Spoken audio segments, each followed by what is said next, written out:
What's up, YouTube? Major Havoc here for another quick Major Havoc gun review. On the table here today, I have the Kimber 2K11 Eclipse. It's the black and stainless. It's the 5-inch model. Before I go into the modifications that were made to it and the shooting footage, I'm going to go ahead and give YouTube their disclaimer. This firearm is empty, unloaded, no ammunition or magazines on the table, in a safe environment. Nothing on this channel is for sale. This is for education, demonstration, and entertainment purposes. So with that all taken care of, you guys out there in YouTube land, thanks for joining in with me today. If you haven't already done so, please hit that like button. Smash that share button if you have someone you'd like to share the information with. And most importantly, if you can, go ahead and double check and make sure you are subscribed. I'd really appreciate that. So back to the 5-inch 2K11. This is the Eclipse, decked out in a nice black and stainless two-tone. Let me pull it off the rack here and show you. As you can see here, it is clear. So I'm going to go over what this was. It was the Kimber. If you remember, this one came with the Kimber trigger. It came with the MJD polymer grip. I really prefer aluminum grips. So the first thing I did was get Cosaint Arms up in North Carolina, East Flat Rock, to put on one of their nice aluminum grips. I really like this grip module because they have a nice fit with this Fusion heavy steel Magwell. Provides a lot of extra weight and a lot of balance down low. They're able to pin and blend the factory grip safety really nice, and do the red dirt trigger install while they have the grip off for me. So that's what Cosaint did for this. And then I did shoot this in the stock configuration as well. You'll see some video on it. I'll loop in to show you how in the non-ported factory out of the box, how it shot with just the, this is the Cosaint C, kind of like a 507 comp size. It's side load battery, no charging dock on top. So really simple, real economical. It's been doing real well. This is a blacked out TLR1 HL. Now, after I did the initial range footage and testing and decided this gun was definitely going to be a keeper, let me show clear again, as I pointed at the camera. I then sent this off to Trenton in Wyoming at TDS Gunworks to do some really cool porting. We're limited because I didn't want to refinish the gun. I wanted to keep it in the factory black and stainless. So we had to match up the V6 ports to the existing slide cuts. So there was no machining done to that area. So I'll see if I can show you this, lock it open. You can see the ports there. It has 3 on each side in a V configuration. So it's a V, like victory. Then in addition to that, added 3 top inline ports. So now the configuration is kind of like a W. 3 in a V, and then 3 on top. So it's a W. And then see this, look at that nice chunk port as well. So it has a chunk port. Let me close it up so you can see how it looks closed. So this is now 9+1 porting. It's a W9 or a V6 and 3 on top plus the chunk port, and it has the factory crown on the barrel from Kimber. So got a nice 2 1/4 pound red dirt trigger, and it just feels really good. It's well balanced. I'll loop in the weights and all that later on, but it just shoots incredibly well.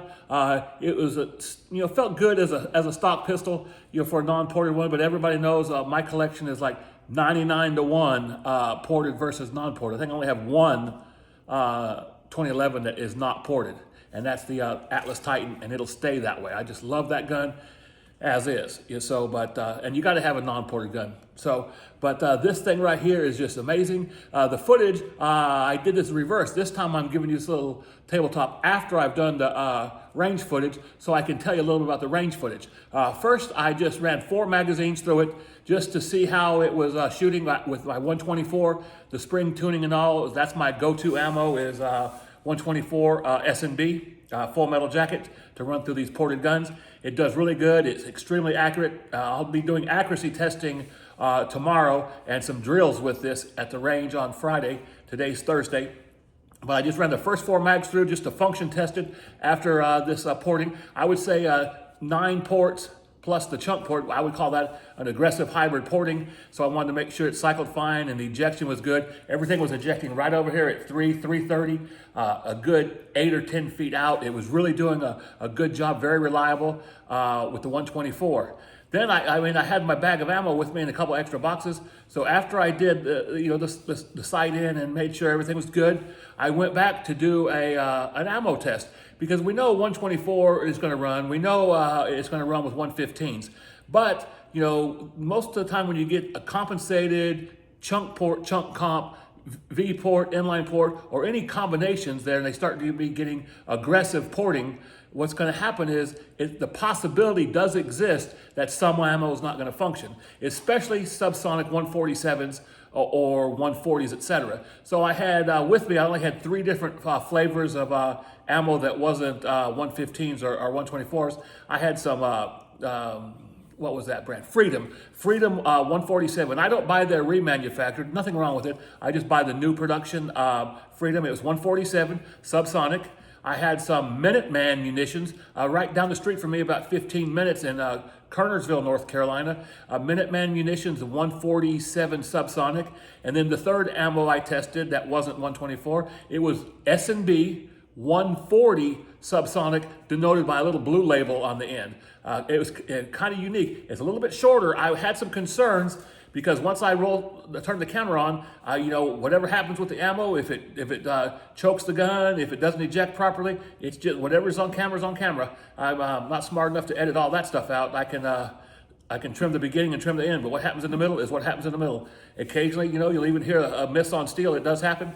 Or a miss on paper. So what happens is I shot everything. I changed the camera because the sun was in the camera's eye, so to speak. So I had to move the camera to this side, so you're having to see the ejection over the gun. But even with the subsonics, all the ejection was out to the right, between 3 and 330-ish. It wasn't as far as the 115s or the 124, but it was clearing the gun by a good 5 or 6 feet. So that then the extractor and ejector is tuned where that ammo was fine. I don't respring the guns to help them run 147 subsonics. I set them up for 124s exclusively, and if they just run other stuff, that's just a good thing. And it's kind of good to know in advance what they will or will not run. So we're going to move over to that footage. As you can see, this is just a beautiful specimen. Kimber is not my normal upgradable gun. Normally, I either have guns that are rather nice right out of the box and that nothing is upgraded on them. I just shoot them the way they come. But if you're spending 3, 4, 5, 6 and up and up and up, like the Hayes and the Fowlers and the Vikings and the Atlases and all those other guns that I have there, they better not need upgraded. They better do well right out of the box. But I normally have these the budget entry guns that I do some upgrades and performance enhancements. This one kind of falls in the middle. This gun, MSRP on it was like 23 maybe or something like that, 22 something. And you really don't want to have to upgrade that. So it didn't really have to be, but they don't offer a ported model. So there was, I had to have it ported. And then, the more expensive one had aluminum grip. So what I did is I used the MJD on another build already and then put the aluminum grip on this one. So other than that, this is just the basic Kimber with some special porting and an aluminum grip and trigger upgrade. So enjoy the range footage. And I do tell you what I'm shooting on the range, but I want to give you a quick summary of that right here. Thank you so much for watching. Enjoy the range footage. And if there's anything else you want to see in a review, you want to see head-to-head comparisons against any of my other firearms or what have you, just drop a comment. We'll see you next time. Thanks a lot. Major Havoc, and I'm out.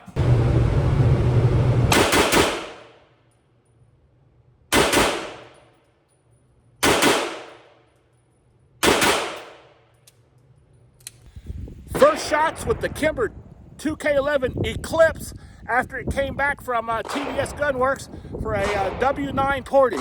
It's a V6 with 3 additional top ports. It's a W configuration, 9 ports, plus a chunk port.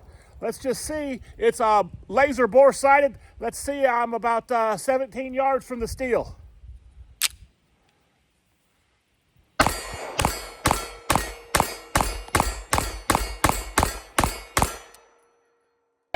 Let's try the second mag.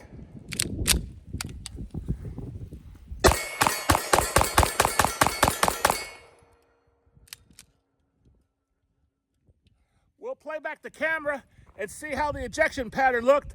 From my peripheral, it looked like it was going just about 3 o'clock, perfect. And all the hits were great. We'll look at the video and see how the muzzle rise was. Felt recoil was very smooth to me. Okay, I've changed the camera angle to get out of the sun.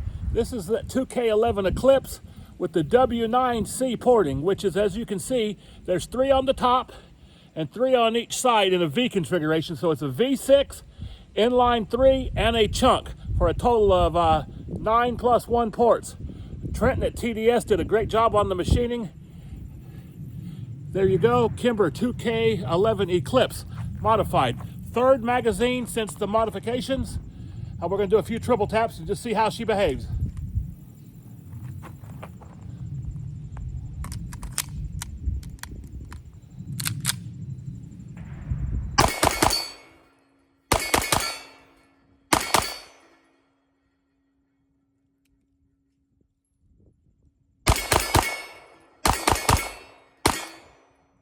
Had a little high grip and drug the slide that last mag. This is the 4th mag now with the Kimber 2K11 Eclipse.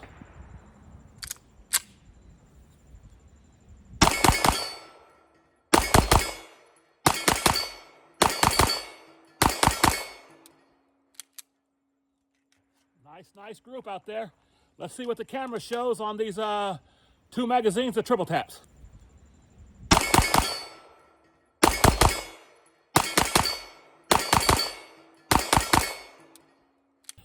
Okay, I am here with the Kimber 2K11 for some ammo testing.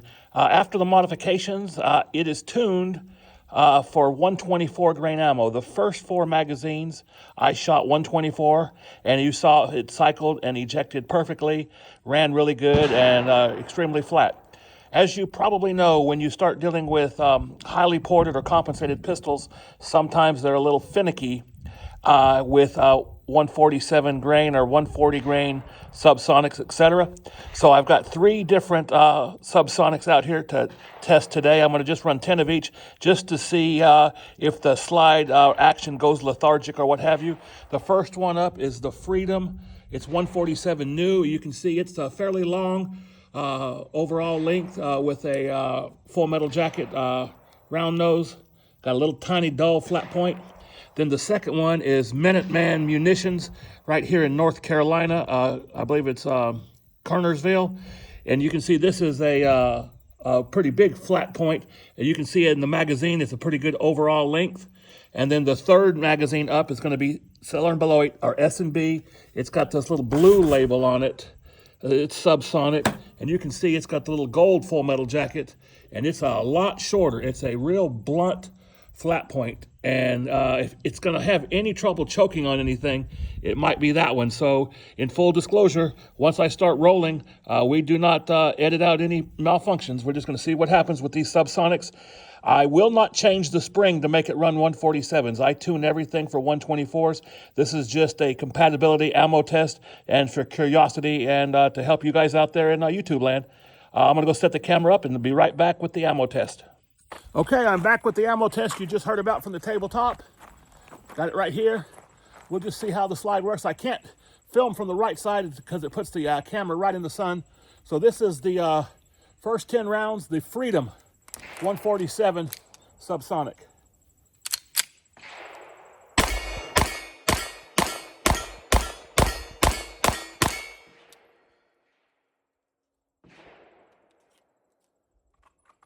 The ejection was going over there, so it looked good to me. Let's go out. Let's keep the camera rolling and go to the Minuteman 147.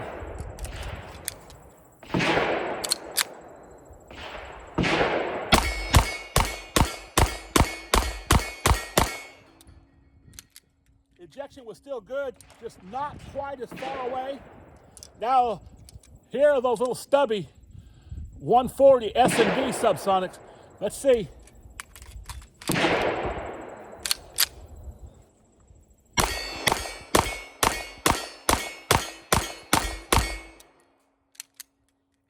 That surprised me. Those felt the very best to me. I don't know about the muzzle rise.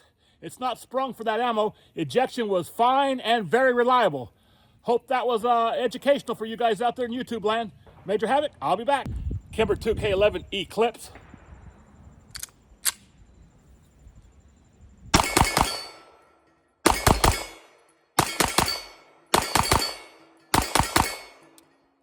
Shooting straight, that's the way, with Major Havoc every day. Guns and gear, we review it all. For the Second Amendment, we stand tall.